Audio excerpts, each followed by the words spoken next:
Guys দেখেন এই ময়না ভাইয়ের চানাচুরের দোকানে আসলাম। ওনার সুস্বাদু মনে শুনছি যে খুব সুস্বাদু তৈরি করে। ভাই কিরকম কি বিক্রি করেন ভাই? 10 টাকা 20 টাকা। আরে ভাই 10 টাকা 20 টাকা ভাই, 10 প্যাকেট চানাচুর খাইছি জীবনে, বুঝছেন? হ্যাঁ মনে হয় যে প্লেটটা ভরিয়ে গেছে।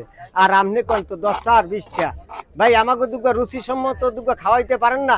যদি স্বাদ হয় তাহলে এলে আপনি টাকা পাবেন, স্বাদ না হলে কলম ভাই টাকা পাবেন না। আইসি কলম বহু দূর থেকে, বুঝছেন? আপনার কথাটা শুনে যে ওখানে ময়না ভাই ফেরিঘাটে হ্যাঁ সুস্বাদু চানাচুর তৈরি করে, হ্যাঁ বানাই দেয়, মানে বিভিন্ন কোয়ালিটি আছে। আপনাকে একটা দিই খেয়ে দেখেন। আচ্ছা দেন দেখি ভাই, দেখি একটু।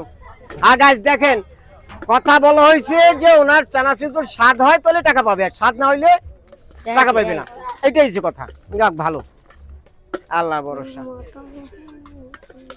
ভাই আমার এলারে দিয়ে না, সবারই দিয়েন না আবার, হ্যাঁ সবারই দেবো। আচ্ছা আচ্ছা আচ্ছা, ধন্যবাদ। বিসমিল্লাহির রহমানির রহিম।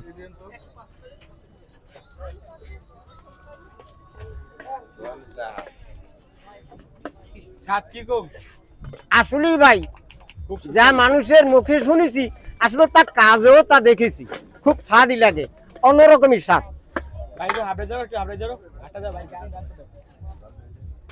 দেখছেন অবস্থাটা, স্বাদের ছোট ধর্ম হাবড়াই আছে বেশি চানাচুর, আরে হাবড়াই ধর্ম তার কেমন অবস্থা হবে? ভালো যাইবে, স্বাদটা আলাদা, না খুব সুন্দর,